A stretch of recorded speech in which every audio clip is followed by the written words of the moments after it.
Welcome back to Voltage Bros, where two brothers talk about movies and then bolt. My name is Jarob. And I'm Kenny, and today the movie we're talking about is the latest Transformers. Transformers 1, O-N-E, and it's animated. I think let's keep it spoilers free just for a little bit, for those people who haven't seen it yet. And then we will move on to some things that are totally spoilers, because there's a couple things I need to talk about that were so... I'm not going to tell you, it's the spoilers. Well, let's talk about how it was animated. I know we talked about it before. I was a little bit disappointed before seeing the movie that it was animated and not real life, because I would love to see a live action movie about Cybertron. But to my surprise, I think it was actually really good animated. Nice. Yeah, well, I didn't have any reservations about the animation at all. Mm-hmm. Just because I think there's been lots of good things with animation going on lately, just like with Spider-Man. Into the Spider-Verse. The multiverse ones. And with Teenage Mutant Ninja Turtles. There's a Teenage Mutant Ninja Turtles? Animated? Yeah, recent one like a year ago. Didn't even know. So, yeah, just like the different styles that people are starting to use is a bit fun. I mean, they kind of failed with the way that Wish was animated. It was kind of like a backstep. Yeah. But with Transformers 1, it's a different way of animating things, right. And I really loved it. Yeah. Yeah, I also really loved it. I like how you said it's a different way of animating things, because it was almost, it wasn't really cartoon, right? It was just animated, which I liked. Yeah, and it was probably hard to do this. I don't know what kind of programs they would have for specifics in reflection, but you see, this I'm going to move this guy now that you know that we have him. It's kind of in the way, but he's awesome. But you can look at popcorn with us. Yeah. Because everything that was animated was reflected in somebody else's metal armor. Right. And they had to pay very well attention. Yeah. And I don't know if they just had the programs to do that. If they have something here, then it's going to be here. Or like you set that up at the beginning and it's always that way. But yeah, just like that detail was super cool, where you see people in each other's eyes and in their reflections the whole time. Yeah. Yeah, it was really cool. That's got to be hard to pay attention to, because if you miss it once, and when it's released, somebody's going to notice that you missed it once. Yeah, I mean, it was really cool. And then what did you think about just the lore? Because I thought the building of the lore was super cool. Yeah. And just, I could feel that it was going back to the roots of Transformers, and just like, this is how it was and how it was set up. Yep. And I was actually really surprised. I really liked how it was set up in the beginning, with mainly their planet and how it came to be, and how Transformers came to be, because it was very mechanical way, right? Because the planet is mechanical. It's difficult to explain without spoilers, but I just thought it was really well done, because it wasn't like just some random spiritual thing or something where it came to be like this, right? No, it made sense with Transformers. Yeah, so if anybody hasn't seen it, I would definitely recommend going to see it right now. My basic synopsis is it's Ninjago on steroids. So if you like Ninjago a little bit more mature and a lot more action and beauty, go see it. Pause the video, go see it, come back, press play on this video. All right, what do you want to talk about? Anything now. Spoiler alert. Well, let's talk about Megatron, because he's obviously very central to this movie, because you already know, everybody already knows that's in that theater, that he's bad, that he's gonna be bad. So what did you think of his transition throughout the movie, and was it well done? I think it was well done, but I think it was unfortunate that it was inevitable. Yeah. You know, they didn't have to give us much reason for him to go evil, except that it's in his nature. And that's just sad. You know, it's just like he had no way out of it. There's no way that he's going to turn good, just because that's his character, to be mad and angry. And there wasn't really anything that really snapped him. It was as if it was already built into him. I guess kind of, but I feel like what snapped him was he had an insane amount of trust in something, in this case being Centennial, and then it turns out Centennial is super evil, and so his trust just broke, and that broke him, but it didn't quite break him, but eventually, or it put him on the edge, right, to the point where he wanted to kill Centennial, but then at the end he still had a choice. And then I love that scene where he's kind of going back and forth, and then it clicks and his eyes turn red. Yeah. Right, and he's fully turned. That was the best. And that's definitely the greatest scene. That's an awesome scene. And I'm done saving you. So Centennial, you talked about Centennial. I didn't see Centennial in any of the trailers. Oh yeah. So I thought that was a really good addition, because I thought the trailers gave away everything. Yeah.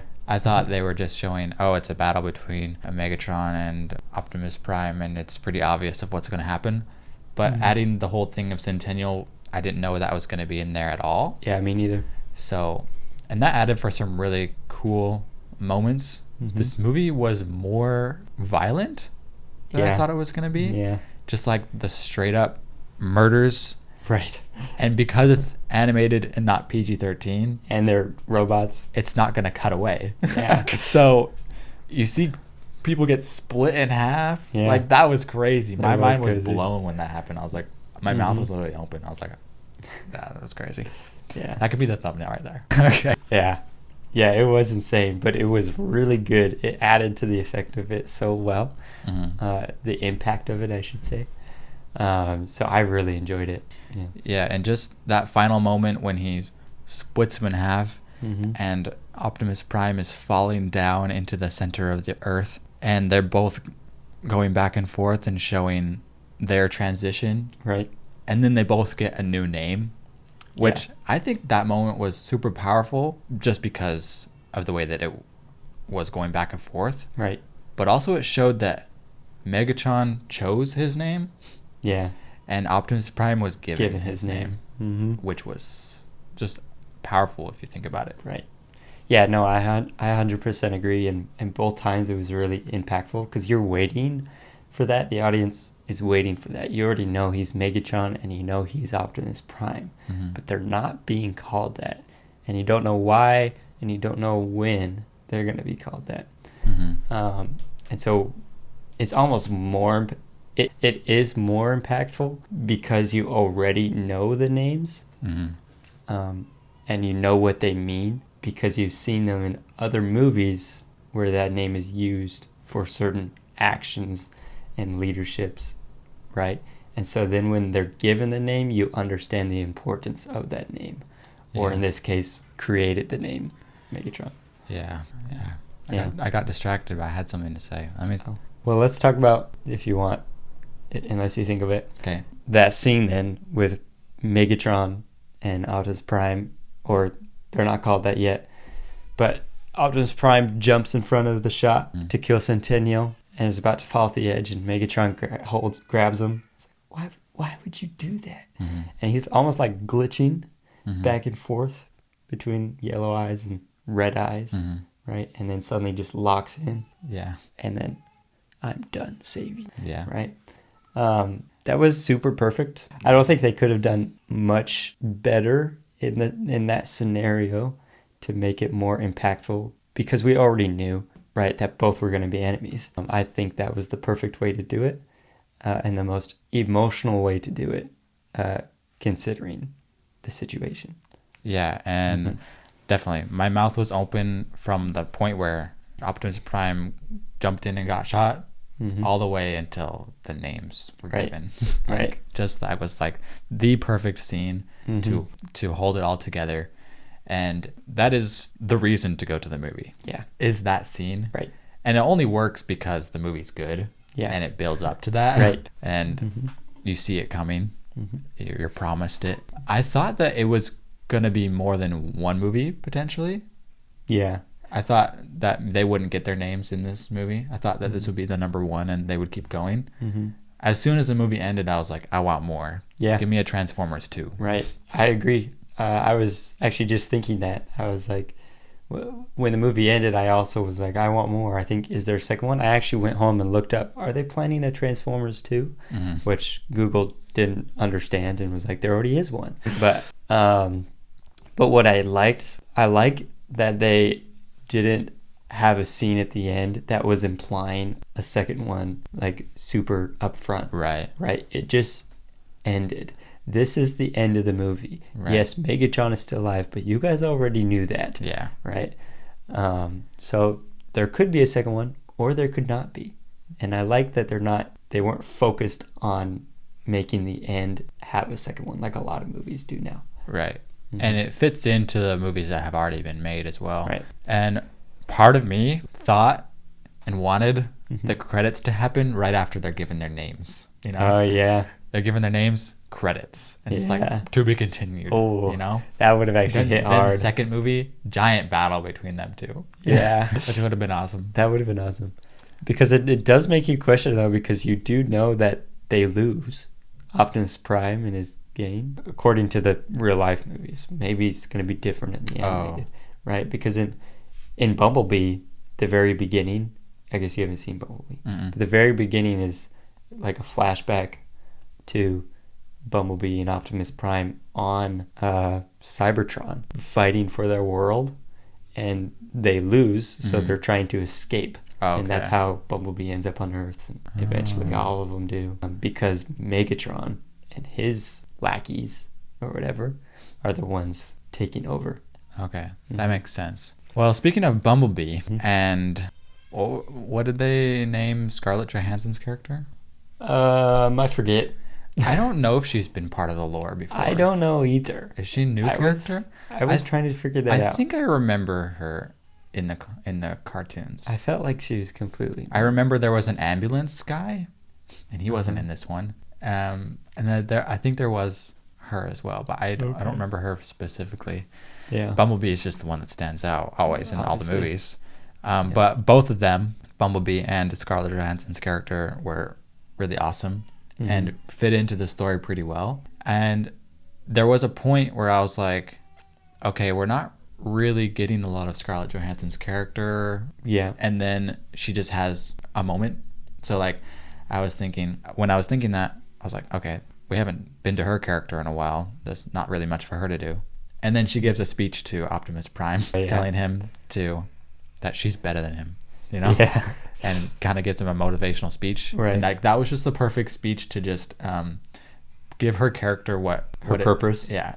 In the story. Yeah, I definitely did feel like she was still lacking throughout the movie.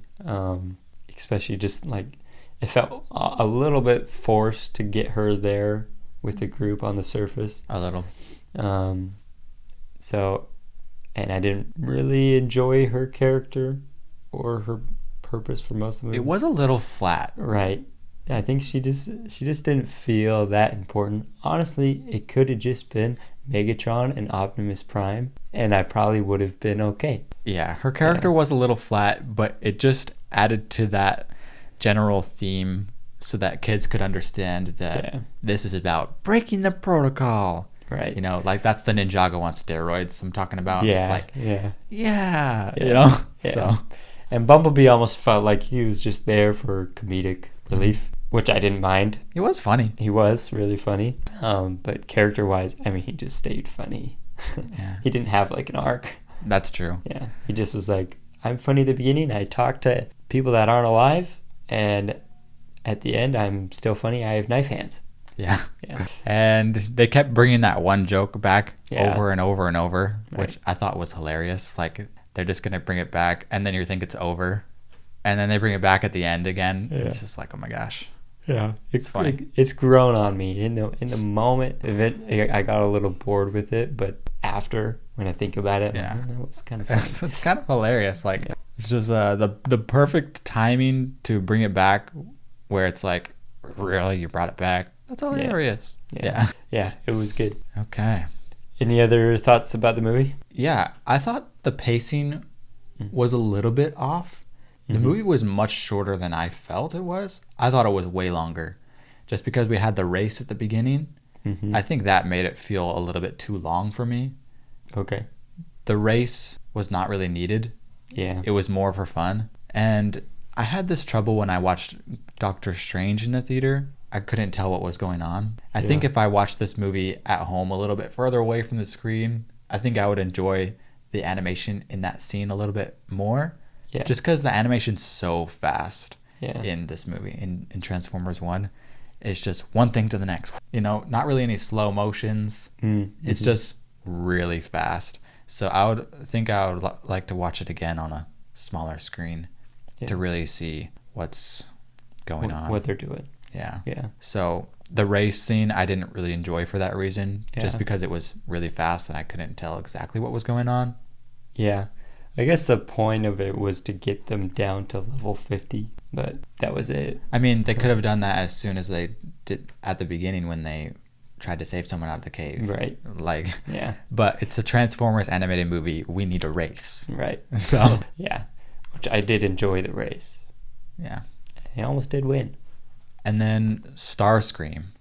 I feel like they always do Starscream dirty in these Transformers movies. Which one is Starscream? Is he Exactly. He's the leader of the one group that they find in the surface. Oh, yeah, yeah. And in this one, he's just weird. Yeah, he is just weird. Like, Yeah, because he's in the other movies, huh? yeah. Yeah. And he's in the other ones, he's always like behind Megatron, like scheming, like, I really want to be the leader, right? Right. But in my mind, I thought Starscream was the one who's like really smart. Like, he's the real evil bad guy. Yeah. But they always seem to like do him dirty Yeah. in the movies. It's like he never really reaches his full potential Yeah, he's always... of his character. Maybe that is his character. Yeah, maybe. Yeah, Maybe. he just can't ever quite get it. Yeah, maybe. I just felt like they lacked on that again. Because he always looks really cool. Yeah, Because he can fly. yeah. Oh, also, is it in this one? Yeah, in this one, why can some transform to airplanes and cars while others can just do one? Because Megatron, I think, at the end did both. This also happened in maybe. Bumblebee, Did he? I think. Maybe I'm mixing this with Bumblebee. At least in Bumblebee, the bad guys were flying airplanes and then transformed into cars. And Oh. Bumblebee is just a bumble. Well, I think that just goes back to the cartoons and the fact that that's just how they had it at the start, and they don't really want to change that. Yeah, And I just don't get it. because It's such an unfair advantage. yeah, because in the cartoons, they all can transform into cars on their planet, and then they come to Earth, and they're like, "What are these cars?" You know. Yeah. So yeah, it's just a thing that happened in the animated, and that's just It's just how it is. yeah. They can. That's how they transform. Mhm. We can make up our own lore for it. Yeah, I don't know. Maybe cars were ported over to the planet first. Maybe Cybertron, the planet, who is actually a person from the beginning of Transformers, apparently a Transformer. Maybe he came from Earth. Yeah, Mm-hmm. I like that one. There we go. Okay. Which I did like that part of the lore, that he was a Transformer. The planet is a Transformer. I also really liked how they added animals up there on the top. Yeah, Those little they're deer. Transformers. That was super cool. And that you could kind of see the insides of the planet when Optimus Prime was flying, and it reminds you of the block that are in the... The Matrix, the cube, right? Yeah, the cube. The Matrix is not the same thing as the cube. No, Because he was given the Matrix at the end, and I thought they were referencing that's the cube. Matrix of leadership. Okay, it's different than That's the cube. in Optimus Prime. Right, different The than cube cube. is something else. Okay. But okay, last thought. The only part that I didn't like, I guess, kind of about the lore ish, was or the way that they did it. Was I loved the last scene, and he's given the thing of leadership, right? And it's shocking, but they're all like spirits, and it just like appears, the thing of leadership, when he's falling and dying. Mhm. And I was hoping that it would be more mechanical, or you'd see the image of Cybertron, or because it says Cybertron has to choose or something, Hmm. right? But all these images of these dead primes show up, and like, you have been chosen. Mhm. And I wish it would have followed more along the lines of the mechanical aspect of how Cybertron is a transformer and sacrificed himself to be a planet. So you would Anyways. say, you're saying it should have been built out of it, come out of it. Yeah, instead of like these almost spiritual projections, right? That was it. I mean, that's kind Okay. of picky. Yeah, I could see how But you I wanted less of a spiritual aspect and more of a follow the lines of Transformers. Yeah. All right. But that's it. All right. Well, Kenny, Jerome. I enjoyed watching this movie with you and enjoyed talking about it. Let us know if you've seen it down in the comments, what you thought of it. Is it the best Transformers movie? I really think it adds to the series. And subscribe, like this video. And as always, Let's bolt.